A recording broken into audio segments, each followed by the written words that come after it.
Hello everyone, I am Kajal Randive. Welcome back to Double Academy. बघा, आज अगदी महत्त्वाचं सेशन आपण पाहणार आहोत. जे स्टुडंट टीईटीचा अभ्यास अगदी प्रामाणिकपणे, अगदी एन्थुसियास्टिकली करत आहात, खास हा सेशन त्यांच्यासाठी आहे. ठीक आहे. खूप स्टुडंटचं असतं की मॅम इंग्लिश हा विषय आम्हाला कठीण जातो. ठीक आहे, कारण की ऑब्व्हियसली म्हणजे इंग्लिश आधीपासून आपल्या एक मेंटॅलिटीमध्ये फिट आहे की नाही इंग्लिश बाबा खूप कठीण आहे, त्यामुळे आधीपासून स्टुडंट इंग्लिश या सब्जेक्टला घाबरतात. ठीक आहे, बट त्या सब्जेक्टमध्ये तुम्ही अगदी पैकीच्या पैकी मार्कांपर्यंत कशा प्रकारे येऊ शकतात ते आपण आज पाहणार आहोत. मग त्यासाठी नेमका अभ्यास तुम्हाला कशातून व कसा करायचा आहे ते आज आपण पाहणार आहोत. ठीक आहे, सो अगदी वेळ वाया न घालवता आपण सेशनला करूयात स्टार्ट. ओके, चला. बघा, आता या सब्जेक्टमध्ये, इंग्लिश या सब्जेक्टमध्ये सगळ्यात महत्त्वाचं आहे तुमचं पार्ट्स ऑफ स्पीच. ठीक आहे, आणि पार्ट्स ऑफ स्पीच असं आहे की आत्तापर्यंत जर तुम्ही कोणत्या कॉम्पिटिटिव्ह एक्झामचं प्रिपरेशन करत असाल, आत्तापर्यंत तुम्ही कोणत्या कॉम्पिटिटिव्ह एक्झामचं प्रिपरेशन करत असाल, आणि जर तुम्हाला ऑब्व्हियसली कॉम्पिटिटिव्ह एक्झामचं प्रिपरेशन करत असाल, त्याच्यामध्ये इंग्लिश सब्जेक्ट आलं की त्याच्यामध्ये पार्ट्स ऑफ स्पीच हा तुमचा बेस असतो, हा फाउंडेशन असतो. जसं ABCD आहे ना, अल्फाबेट ABCD शिवाय इंग्लिश कम्प्लीट आहे का? नाही आहे. सो तशाच प्रकारे या पार्ट्स ऑफ स्पीच शिवाय तुमचं ग्रामर हा इनकम्प्लीट आहे. ठीक आहे, सो पार्ट्स ऑफ स्पीच तर तुमचं बेसिक जे नॉलेज आहे ते तर तुम्हाला माहीत असेल. ठीक आहे, सो या टीईटीसाठी तुमचं पार्ट्स ऑफ स्पीच चांगलं असणं गरजेचं आहे. ठीक आहे, मग पार्ट्स ऑफ स्पीचमध्ये काय येतं? Noun, pronoun, adjective, adverb, preposition, conjunction, article, हे सगळे पार्ट्स ऑफ स्पीच आहे. ठीक आहे, सो बघा, इथे तुमचं महत्त्वाचे जे टॉपिक्स आहेत ते इथे मी दिलेले आहेत, ज्याच्यावर वारंवार प्रश्न येतात. म्हणजे आतापर्यंत जर तुम्ही प्रिव्हियस इयर क्वेश्चन पाहिले असतील टीईटीचे, तर त्याच्यामध्ये या टॉपिकवर वारंवार प्रश्न विचारण्यात आलेले आहेत. ठीक आहे, कोणते? तर बघा, adjective, adverb, punctuation, sentence structure, verb, conjunction, tenses, ठीक आहे, व्हॉइस, आर्टिकल, प्रिपोजिशन, हे जे टॉपिक असे आहेत की या टॉपिकवर कंटिन्यू प्रश्न विचारण्यात आलेले आहेत. ठीक आहे, सो ॲडजेक्टिव्ह झालं. आता ॲडजेक्टिव्ह कोणाला मॉडिफाय करतो? नाउन प्रोनाउनला मॉडिफाय करतो. ॲडवर्ब कोणाला मॉडिफाय करतो?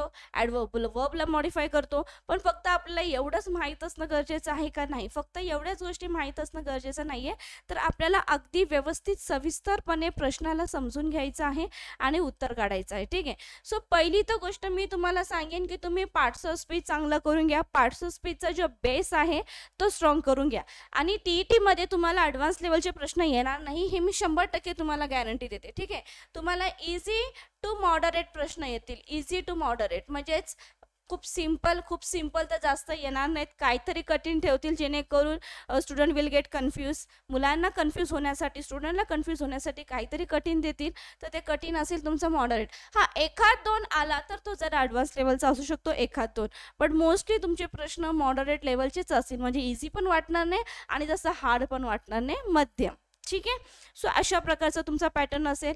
सो याच्यामध्ये तुम्हाला हे टॉपिक कंप्लीट करायचे आहेत. हे जे टॉपिक मी ते दिलेले आहेत अगदी सविस्तरपणे, अगदी व्यवस्थितपणे तुम्हाला काय करायचं आहे? कंप्लीट करून घ्यायचं आहे. ठीक आहे, आता पुढे जर पाहिलं ओकॅब.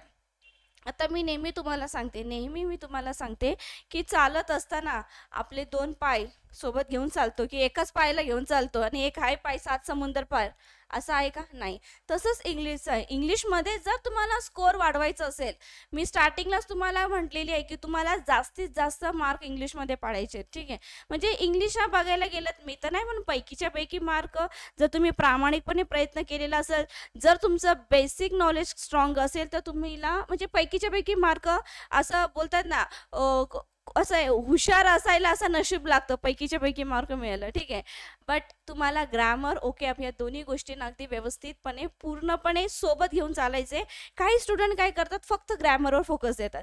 त्यांची मेंटॅलिटी ही असते की ओके आपा मी 500 करो 1000 करो, त्यातली येणार आहे का? नाही. बट ग्रॅमरमध्ये हे रूल्सच्या बेस्ड ऑनवर क्वेश्चन येणार, हे 100% शुअर आहे. त्यामुळे काही स्टुडंट काय करतात, फक्त ग्रॅमरवर फोकस देतात. बट बाकीचे विद्यार्थी जे करत नाही ते आपल्याला करून जायचे. सगळे तेच करून गेले तर मग आपली कटऑफ हाय जाणार का? आपलं स्कोअर वाढेल का? नाही वाढणार. इतरांपेक्षा काहीतरी वेगळं केलेलं असेल तर आपलं स्कोअर वाढणार, बरोबर की नाही? सो आपल्याला ग्रॅमर प्लस ओकॅप सोबत घेऊन चालायचे. मग आता ओकॅप करायचं कसं? पहिली तर गोष्ट, आता याच्या आधी आपण जे ग्रॅमर पाहिलं, पहिली तर गोष्ट आपण आता एक थोडंसं इथे मी तुम्हाला सांगत आहे बघा, ग्रॅमरमध्ये मी तुम्हाला सांगितलं की तुम्हाला पार्ट्स ऑफ स्पीच कंप्लीट करायचं आहे.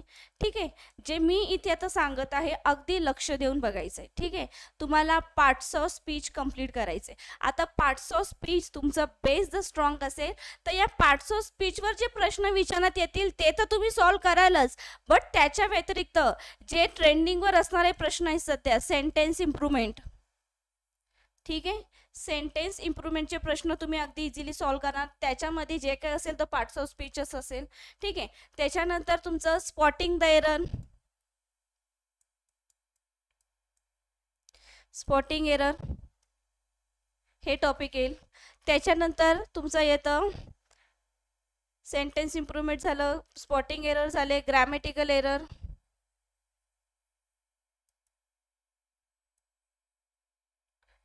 Even fill in the blank. Fill in the ब्लँकवर कसं असतं, कधी तुमचं पार्ट्स ऑफ स्पीच काम येतं, नाही तर कधी तुमचं ओकॅप काम येतं, हे डिपेंड करतं प्रश्नावर. बट फिल इन द ब्लँकमध्ये वर्ब वगैरे खूपदा विचारण्यात येतात. ठीक आहे, हे झाले तुमचे पार्ट्स ऑफ स्पीच. जर तुमचं स्ट्रॉंग असेल पार्ट्स ऑफ स्पीच आणि तुमचा टेन्स, पार्ट्स ऑफ स्पीच आणि जर तुमचं टेन्स स्ट्रॉंग असेल, म्हणजे अगदी बेसिक जे आहे, जे फाउंडेशन आहे त्याच्यावर जरी तुमची चांगली कमांड असेल तर तुम्ही sentence improvement, spotting error, grammatical error, fill in the blank हे प्रश्न इझिली सॉल्व करू शकाल. कारण की याच्यामध्ये जो एरर असतो, हे grammatical error, sentence improvement, spotting error, याच्यामध्ये जो एरर असतो तो बहुतेक खूपदा 90% हा पार्ट्स ऑफ स्पीचवर असतो आणि टेन्सवर असतो. हां, आणि मग 10% जे असेल तर मग कधी कधी स्पेलिंग एरर असू शकतं, खूप म्हणजे असं क्वचित spelling error, spotting error, grammatical error या सेंटेन्स इम्प्रूव्हमेंट, खूप क्वचित तुम्हाला स्पेलिंग एरर वगैरे हे टॉपिक बघायला भेटतील ओकॅपचे. बट तुम्हाला 90% पार्ट्स ऑफ स्पीच आणि टेन्स दिसेल. ठीक आहे, म्हणजेच तुम्हाला याच्यावरून कळते. आणि तुम्हाला सुद्धा माहिती आहे की हे spotting error, grammatical error, sentence improvement हे topic, fill in the blank हे टॉपिक सध्या खूप विचारण्यात येतात. कारण की याच्यामध्ये माणूस कन्फ्यूज होतं की पार्ट्स ऑफ स्पीच मध्ये तर 8 टॉपिक आहेत, मग नक्की त्यातलं कोणतं टॉपिक त्याच्यामध्ये अप्लाय होतो. म्हणून हे प्रश्न जास्त येतात, कारण की या प्रश्नांमध्ये माणूस कन्फ्यूज होतो. म्हणजे 2 दगडावर पाय असतात, नक्की शुअर नसतोच माणूस, नक्की नो एरर आहे की नक्की एरर आहे, या गोष्टी असतात. ठीक आहे, सो त्यामुळे मी तुम्हाला सांगेन की इंग्लिशचं जर प्रिपरेशन तुम्ही आता बघा 2 महिन्याचा टाइम राहिलेला तुमच्याकडे, 2 महिन्याचा टाइम राहिलेला आहे, तर याच्यामध्ये पहिलं तुम्ही पार्ट्स ऑफ स्पीच क्लिअर करून घ्या आणि टेन्स. ठीक आहे, ठीक आहे. आता फक्त तुमची इंग्लिश याच्यावर नाही आहे, तर तुम्हाला नरेशन सुद्धा आहे. नरेशन म्हणजेच काय, तर direct indirect speech, direct indirect speech आहे. त्याच्यानंतर तुम्हाला डिग्री आहे, डिग्री ते ॲडजेक्टिव्हचंच पार्ट आहे, क्लॉजेस आहे. ठीक आहे, क्लॉजेस आहे तुमचं. ठीक आहे, simple sentence, compound sentence, complex sentence, या सर्व गोष्टी तुमच्या येतात. सो ग्रामर तुमचं चांगलं असणं गरजेचं आहे. पण सुरुवात कुठून करायची यामध्ये माणूस कन्फ्यूज होत असेल तर पार्ट्स ऑफ स्पीच करा आणि मग टेन्स करा. ठीक आहे, पहिलं प्रिफरन्स पार्ट्स ऑफ स्पीच करा, त्याचे 8 टॉपिकला द्या. आता पार्ट्स ऑफ स्पीच मधला पण मॅम आम्ही नेमकं कोणतं टॉपिक आधी करायचं, कोणतं टॉपिक आधी करायचं, आता यामध्ये पण जर तुम्ही कन्फ्यूज होत असाल तर ते सुद्धा तुम्हाला सांगते मी. पार्ट्स ऑफ स्पीच मध्ये सुद्धा जर तुम्हाला कोणतं टॉपिक स्टार्ट करायचं तर ते इथे मी सांगते. पहिलं तुम्ही नाउन सुरू करा. ठीक आहे, नाउन झाल्यानंतर मग तुम्ही प्रोनाउन करा. हे झाल्यानंतर तुम्ही वर्ब करा. हे झाल्यानंतर तुम्ही ॲडजेक्टिव्ह करा. हे झाल्यानंतर तुम्ही ॲडवर्ब करा आणि मग बाकीचं जे असेल ते. ठीक आहे, पहिलं preference noun, pronoun, verb, adjective, adverb अशा प्रकारे करा आणि मग बाकीचे जे उरलेले प्रकार आहेत ते मग इकडे तिकडे करून तुम्ही करू शकता. ठीक आहे, हे झालं तुमचं पार्ट्स ऑफ स्पीचचं. ठीक आहे, त्याच्यानंतर बघूयात आपण पुढे. ठीक आहे, पार्ट्स ऑफ स्पीच तुमचं झालं की पार्ट्स ऑफ स्पीच झाल्यानंतर तुम्हाला करायचं आहे टेन्स. पार्ट्स ऑफ स्पीच झाल्यानंतर टेन्स करायचं आहे, तुम्हाला व्हॉइस करायचं आहे आणि तुम्हाला डायरेक्ट इनडायरेक्ट स्पीच करायचं आहे. Direct indirect speech. आता का? कारण की व्हॉइस आणि डायरेक्ट इनडायरेक्ट स्पीचसाठी तुमचं टेन्स स्ट्रॉंग असणं गरजेचं आहे. बघा इंग्लिशमध्ये प्रत्येक टॉपिक एकमेकांवर अवलंबून आहे. ते झालं तर तुम्ही हे करू शकाल, हे चांगलं असेल तुम्ही ते करू शकाल. प्रत्येक टॉपिक एकमेकांवर अवलंबून आहे. त्यामुळे असं पद्धतशीर करा, रीतशीर करा. काय काय काय करतात, टेन्स नाही, डायरेक्ट पहिले डायरेक्ट इनडायरेक्ट स्पीच घेतात आणि मग मग पार्ट्स ऑफ स्पीच घेतात, कोणता तरी नाऊन घेतात, मग वर्ब घेतात. असं नका करू. तसं केलं तर तुमचं ना म्हणजे क्रम चुकलात ना की तुम्ही चुकाल.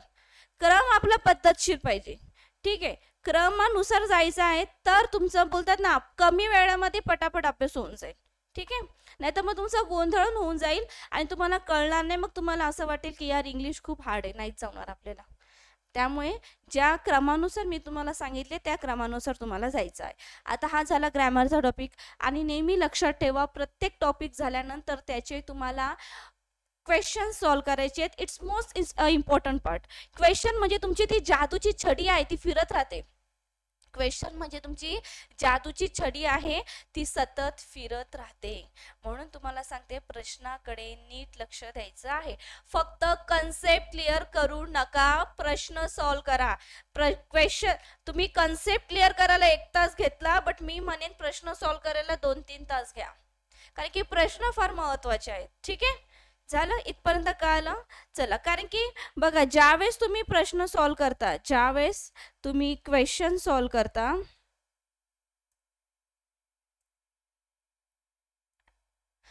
ज्यावेळेस तुम्ही क्वेश्चन सॉल्व करता त्यावेळेस तुमचं काय होतं, प्रत्येक प्रश्नातून नवनवीन रूल तुम्हाला माहीत पडतं. हे नेहमी लक्षात ठेवा.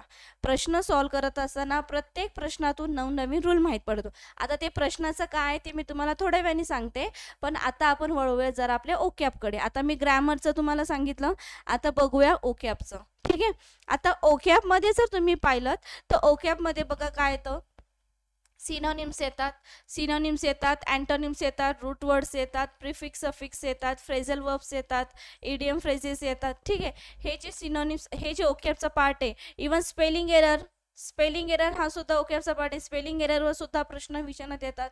ठीक आहे, मॉडेल वर्ब्स हा वर्ब मध्येच क्लिअर होऊन जातो. हेल्पिंग वर्ब, मॉडेल वर्ब म्हणजे काय, भाववाचक क्रियापद.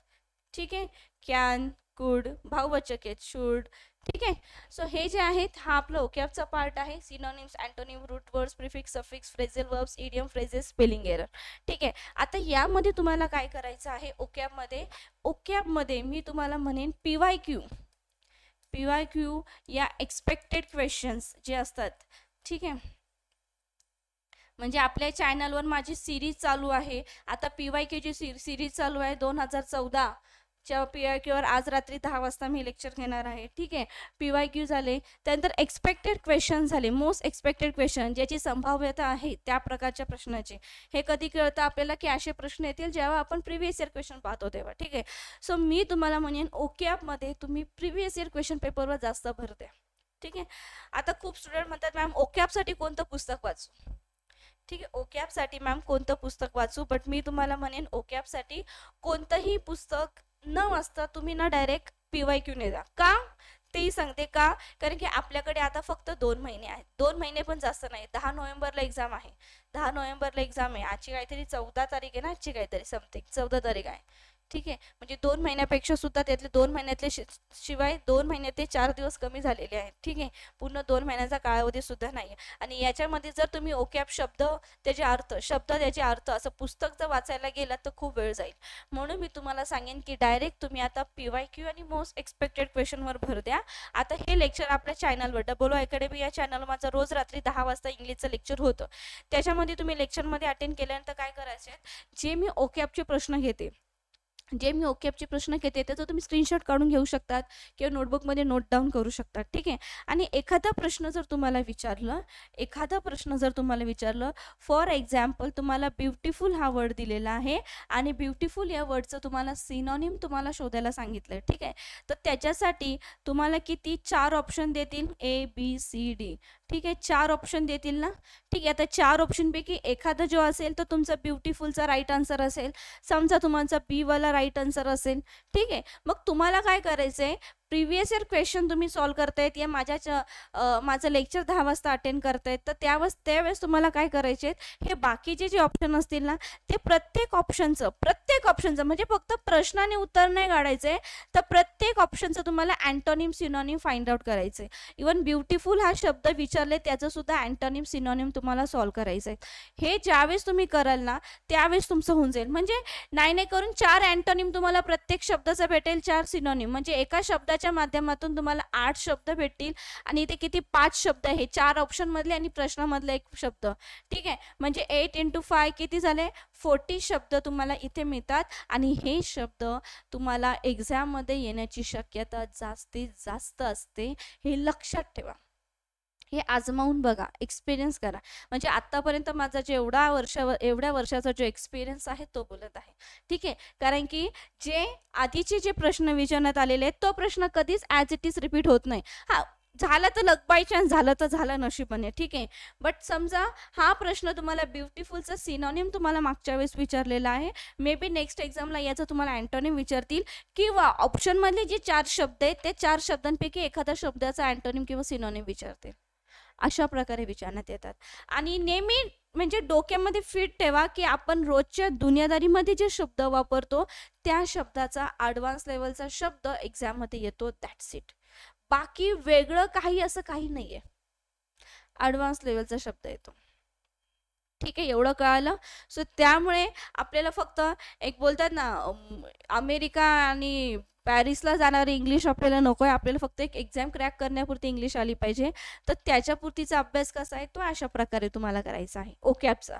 कारण की खूप स्टुडंट ओकॅबमध्ये कन्फ्यूज असतात की मॅम ओकॅबचा अभ्यास कसा करायचा, तर अशा प्रकारे करायचा. ठीक आहे, ओकॅबसाठी आता तुम्ही कोणतंही ग्रॅमरचं पुस्तक वाचायला जाऊ नका, हा माझा एक सजेशन आहे तुमचं. ठीक आहे, हा माझं एक बोलतात ना एक सजेशन आहे, एक सांगितलेलं आहे मी तुम्हाला की बाबा आत्ता पुस्तकं वाचायला जाऊ नका, कारण की वेळ कमी आहे. कारण की तुम्हाला फक्त इंग्लिश विषय नाही करायचा, याच्या व्यतिरिक्त बाकीच्या विषयावर पण लक्ष द्यायचं आहे. ठीक आहे, कळालं तुम्हाला ओकॅबचा अभ्यास कसा करायचा आहे. ठीक आहे, सो अशाच प्रकारे synonym, antonym, root words, prefix, suffix ते तर इझी आहे. फ्रेझल वर्ब झाले, इडियम फ्रेजेस झाले. अशा प्रकारे तुम्हाला PYQ या मोस्ट एक्सपेक्टेड क्वेश्चन घ्यायचे आणि ते ऑप्शन सकट करायचे. फक्त प्रश्नाने उत्तर न काढता त्याच्या ऑप्शनचं सुद्धा पोस्टमॉर्टम करायचं इथे, तर तुम्ही ओकॅबमध्ये तुम्हाला चांगले मार्क मिळतील. ठीक आहे, आणि हे शब्द रिपीट होण्याचे चान्सेस जास्त असतात, हे नेहमी लक्षात ठेवा. ठीक आहे, म्हणजे तुम्हाला ग्रॅमर आणि ओकॅब या दोघांना सोबत घेऊन चालायचं आहे. फक्त ग्रॅमरवर फोकस देऊन चालणार नाही, या फक्त ओकॅबवर फोकस देऊन चालणार नाही. दोघांकडे लक्ष द्यायचे, नजर तुमची दोघांकडे असलं पाहिजे. आणि मग नजर हटी दुर्घटना घटी. सो नजर हटवून द्यायचं नाहीये. अशा प्रकारे जर तुम्ही अभ्यास केलं ग्रॅमर आणि ओकॅबचं, तर तुमचं हात कोणीच थांबवू शकणार नाही, हे लक्षात ठेवा. ठीक आहे,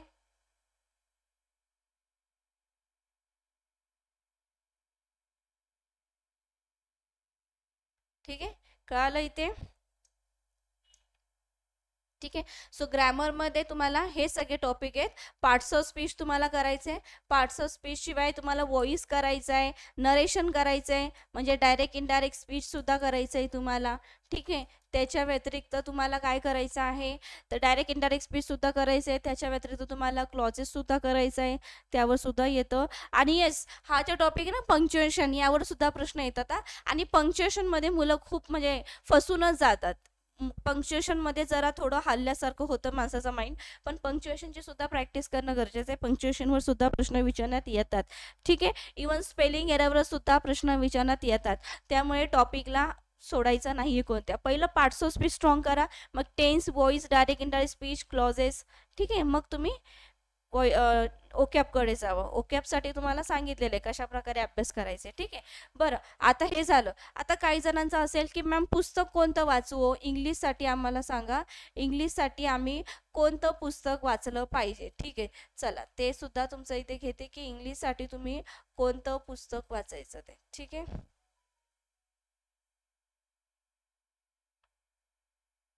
बघा, इंग्लिशसाठी जर तुम्ही बघायला गेला तर इंग्लिशसाठी तुम्हाला बाळासाहेब शिंदे सरांचं पुस्तक वाचायचं आहे. ठीक आहे. दुसरं MJ शेख सरांचं सुद्धा आहे. ठीक आहे. आणि तिसरं आहे आपलं WO अकॅडमी शॉर्ट नोट्स आहेत. ठीक आहे. यांपैकी कोणतंही वाचायचं आहे तुम्हाला. ठीक आहे. बाळासाहेब शिंदे किंवा MJ शेख किंवा WO आपले अकॅडमीचं शॉर्ट नोट्स. ठीक आहे. अशा प्रकारे तुम्हाला अभ्यास करायचा आहे. ठीक आहे.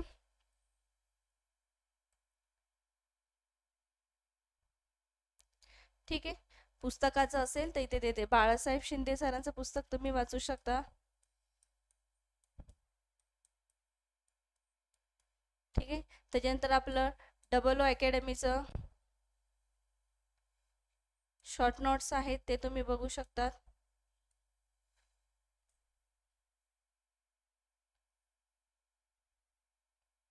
ठीक आहे. त्याच्यानंतर मग तुम्ही बघू शकतात की MJ शेख सरांचं पुस्तक तुम्ही वाचू शकता. MJ शेख. ठीक आहे. यांपैकी कोणतंही बुक्स तुम्ही फॉलो करू शकतात. तुमची एक बोलतात ना कन्सेप्ट क्लिअर करण्यासाठी, बेसिक कन्सेप्ट जे आहे ते क्लिअर करण्यासाठी. ठीक आहे. बेस जे आहे ते क्लिअर करण्यासाठी. क्लिअर झालं इथपर्यंत तुम्हाला कशा प्रकारे करायचं आहे ते क्लिअर. सो हा पॅटर्न तुम्हाला फॉलो करायचा आहे.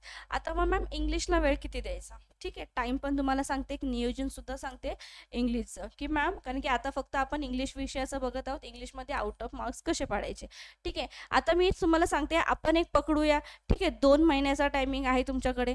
ठीक आहे. या 2 महिन्यामध्ये तुम्हाला काय करायचं आहे, तुम्हाला 1 तास आता ज्यांची कन्सेप्ट पण क्लिअर नाही आहे त्यांच्यासाठी मी सांगते, ज्यांची कन्सेप्ट पण क्लिअर नाही आहे त्यांच्यासाठी मी सांगते की त्यांनी 2 महिन्याच्या कालावधीमध्ये आम्हाला मॅम क्रॅक करायचं आहे TET. त्यासाठी इंग्लिश आम्हाला सांगा कसं करायचं आहे. ठीक आहे. त्यांच्यासाठी मी सांगते, तुम्ही 1 तास काय करू शकतात, 1 तास तुम्ही कन्सेप्टला द्या. कन्सेप्ट म्हणजे समजा आज तुम्ही नाऊन टॉपिक घेतला तर नाऊन टॉपिकसाठी 1 तास कन्सेप्टला दिला आणि प्लस याच्यामध्ये तुम्हाला 1 तास जो असेल ते तुम्हाला क्वेश्चन्सला द्यायचे. कशाला? क्वेश्चन्स. मग त्या क्वेश्चन्समध्ये एक तर तुम्ही PYQ सॉल्व करा नाऊन या टॉपिकवर, किंवा फक्त नाऊन या टॉपिकचे क्वेश्चन सॉल्व करा, या फक्त नाऊन या टॉपिकचे क्वेश्चन्स जे असतील मोस्ट एक्सपेक्टेड क्वेश्चन ते सॉल्व करा. ठीक आहे. सो अशा प्रकारे तुम्ही करू शकता. ठीक आहे. सो म्हणजेच इथे किती झालं, 2 तास तुमचं गेलं. 2 तास गेला, 1 तासामध्ये तुम्ही कन्सेप्ट क्लिअर केली आणि 1 तासामध्ये तुम्ही त्याच टॉपिकचे जो टॉपिक झालेला आहे, समजा नाऊन टॉपिक 1 तास नाऊन हा टॉपिकची कन्सेप्ट क्लिअर करायला 1 तास दिला, तर दुसरा जो असेल जो 1 तास असेल तर त्याचे क्वेश्चन सॉल्व करायला म्हणजे 2 तास गेले. ठीक आहे. आणि प्लस याच्यामध्ये तुम्हाला 1 तास ओकॅबला द्यायचे आहेत. ओकॅबला द्यायचे आहेत. मग याच्यामध्ये मी तुम्हाला सांगितलेत ओकॅब कशा प्रकारे सॉल्व करायचे. मग ओकॅबसाठी तुम्ही काय करू शकतात, PYQ करा. ओकॅबचे PYQ previous year question, most expected question घ्या. ठीक आहे. ओकॅबचे मग त्याच्यामध्ये ओकॅब मिक्स असू दे, म्हणजे अँटोनिम असेल, सिनोनिम असेल, इडियम फ्रेजेस असेल. ठीक आहे. वन वर्ड सबस्टिट्यूशन असेल, फ्रेझल वर्ब असेल. ठीक आहे. मग तुम्हाला मी मगाशी सांगितलं कशा प्रकारे ओकॅबचा अभ्यास करायचा आहे. ठीक आहे. त्या प्रकारे तुम्हाला ओकॅबचा अभ्यास 1 तासामध्ये करायचा आहे. झाला. म्हणजेच इंग्लिशला तुम्ही इथे किती दिलेला आहे, इंग्लिशला तुम्ही इथे 3 तास दिलेला आहे. ठीक आहे.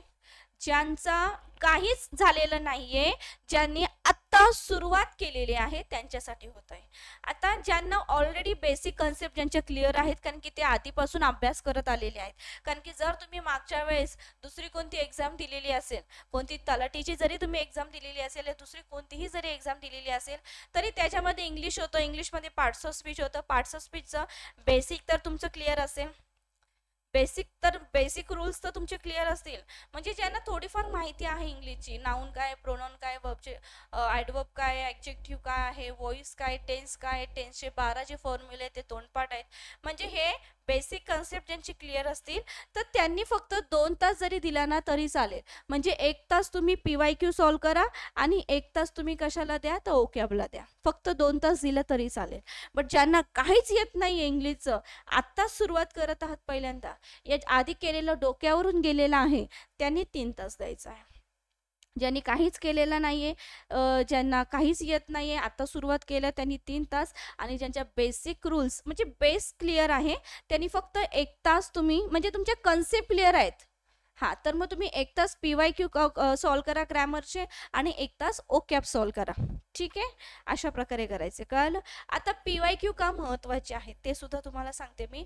म्हणजे पी-वाय-क्यू झाले, मोस्ट एक्सपेक्टेड क्वेश्चन झाले, मिक्स क्वेश्चन झाले, जे मी रोज रात्री 10 वाजता आपल्या लाईव्ह सेशन असतं आपलं पी-वाय-क्यू. आज मी 2014चे पी-वाय-क्यू घेणार आहे टी-ई-टीचे. मग नंतर नेक्स्ट इयरचे अशा प्रकारे मी घेणार आहे. तर मग हे करणं, क्वेश्चन सॉल्व्ह करणं का गरजेचं आहे? कारण की बघा कधी कधी कसं होतं, समजा तुम्ही नाऊनचे जे 20 रूल आहेत ना, 20-25 समजा जे नाऊनचे रूल्स आहेत, ते 20च्या 20 रूल जरी तुम्ही केलेले असतील, अगदी तोंडपाठ जरी तुम्ही केलेले असतील नाऊनचे, बट तरीही व्यवस्थितपणे तोंडपाठ केलेले असून सुद्धा कधी कधी काय होतं, P-Y-Q, most expected, mix question हे सॉल्व्ह करत असताना आपल्याला ना नवनवीन रूल भेटतात. हे होतं. आता तो एकदमच उगवलेला नवीन रूल नाहीये, तर तो कधी कधी एकदम जुना पुराणा रूल असतो जो आपण कधी वाचलेला नसतो, तो आपण पहिल्यांदा वाचतो तर ते आपल्यासाठी नवीनच आहे.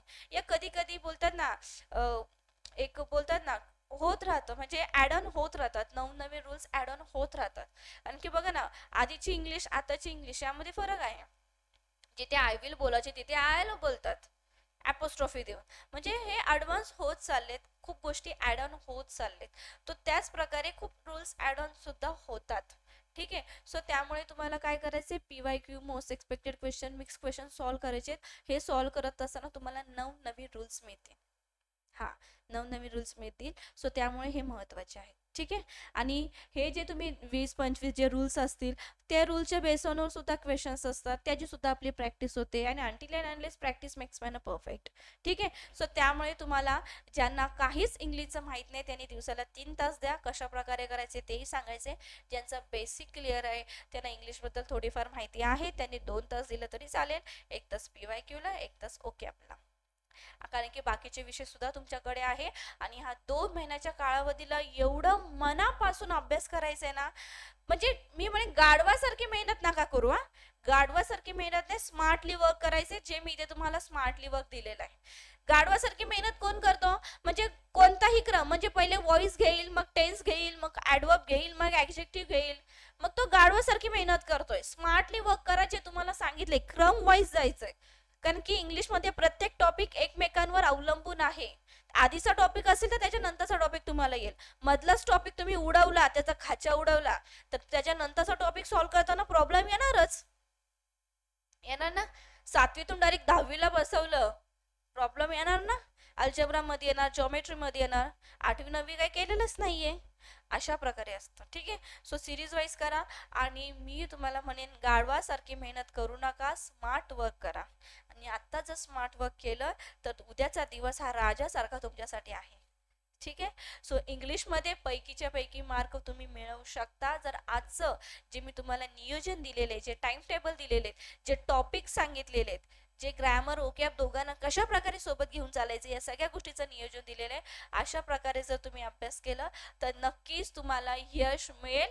आणि जी सगळ्यांची मेंटॅलिटी आतापर्यंत आहे की मॅम इंग्लिश नको नको नको, थांबा, नको नको नाही, येऊ द्या करा. कारण की इंग्लिश जर व्यवस्थित आली, कारण की कोणत्याही टॉपिकला तुम्हाला गाळून चालणार नाही, कोणत्याही सब्जेक्टला. कारण की याच्यामध्येही तुम्हाला चांगले मार्क मिळण्याची शक्यता आहे जर तुम्ही नीट अभ्यास केला तर. ठीक आहे. सो अगदी व्यवस्थितपणे करायचं आहे, स्मार्टली वर्क करायचं आहे. ठीक आहे. मार्गदर्शन आमचं नेहमी तुमच्यासोबत आहे. डबल ओ अकॅडमी नेहमी तुमच्यासोबत असणार आहे. कोणतीही अडचण आली, कोणतंही बोलतात ना, कोणत्याही टॉपिकमध्ये तुम्हाला अडचण येत असेल, कन्सेप्ट क्लिअर होत नसेल, तर डबल ओ अकॅडमी ही नेहमी तुमच्यासाठी असणार आहे. ठीक आहे. चला, आता आपली एक पेड बॅचबद्दल आपण पाहणार आहोत. आपली शिक्षक पात्रताची भरती आहे, त्याच्यासाठी आपली पेड बॅच आहे. ठीक आहे. आता ही न्यू पेड बॅच आहे. पेपर 1 आणि पेपर 2 ची तयारी, दोघांची तयारी. ठीक आहे. आता याची वैशिष्ट्ये अशी आहेत की या बॅचमध्ये तुम्ही व्हिडिओ डाउनलोड सुविधा आहे, जुन्या प्रश्नपत्रिकेचं विश्लेषण आहे, सर्व विषयांचे रेकॉर्डेड लेक्चर आहेत, test series ebook notes मोफत आहे, डिजिटल बोर्डवर लाईव्ह होणारे लेक्चर अनलिमिटेड वेळा पाहू शकतात. बघा, हे टेस्ट सिरीजचंच महत्त्व मी तुम्हाला मगाचपासून सांगत होती. टेस्ट सिरीजचे पी-वाय-क्यूचे क्वेश्चन्स वगैरे जे आहे, हे तुम्हाला एक स्वतःचा एक बोलता ना, एक आरसा दाखवतं, तुमचं एक हुबेहूब चित्र दाखवतं तुम्ही कसे आहात. म्हणजे तुम्ही आतापर्यंत किती मेहनत केलेली आहे त्याचा रिझल्ट दाखवतं. आणि अजून तुम्हाला त्याच्यामध्ये हे सुद्धा कळतं की तुम्हाला कोणत्या टॉपिकमध्ये जास्त अभ्यास करण्याची गरज आहे, कोणत्या टॉपिकवर तुम्हाला व्यवस्थितपणे येतंय. ठीक आहे, या सगळ्या गोष्टी तुम्हाला आपल्या बॅचमध्ये मिळेल. सो नंबर आहे 8010457760. या नंबरवर कॉन्टॅक्ट करून तुम्ही बॅचमध्ये ॲडमिशन घेऊ शकतात. And yes, for more information you can download WO academy application. Okay,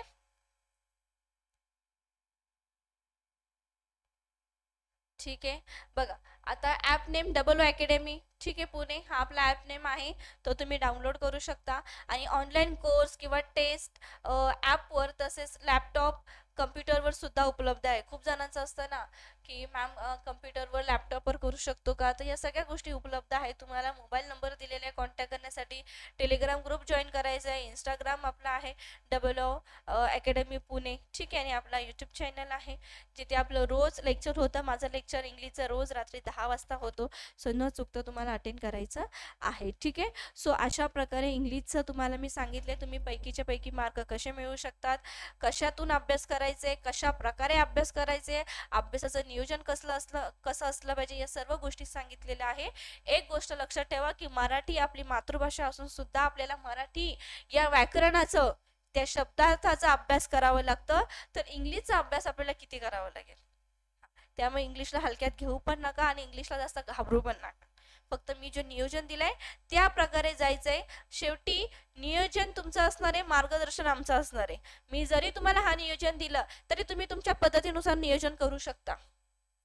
पण मार्गदर्शन जे आम्ही केलंय त्या मार्गदर्शनानुसार जर तुम्ही केलेत तर नक्कीच तुम्हाला यश मिळेल, हे 100% शुअर आहे. आणि यंदाची येती जी TET एक्झाम आहे त्यामध्ये तुमची जी एक जागा आहे, आपल्याला 10-12 जागा नकोय, आपल्याला फक्त एक जागा पाहिजे. एका विद्यार्थ्यासाठी एक जागा हवी. ती एक जागेसाठी मेहनत करा, बस, बाकी काही नाही. ठीक आहे, चला. सो आता मी इथे थांबत आहे आणि नक्कीच भेटूया आपल्या नेक्स्ट सेशनला. ठीक आहे, तोपर्यंत सर्वांना bye, have a great day, thank you so much. आणि येस, चॅनलवर नवीन असाल तर जरूर सबस्क्राईब करायचं आहे, व्हिडिओला शेअर करायचं आहे आणि लाईक करून ठेवायचं आहे. ठीक आहे, चला भेटूया आपल्या रात्री 10च्या सेशनला इंग्लिशचा. ठीक आहे, चलो bye, have a great day, thank you so much.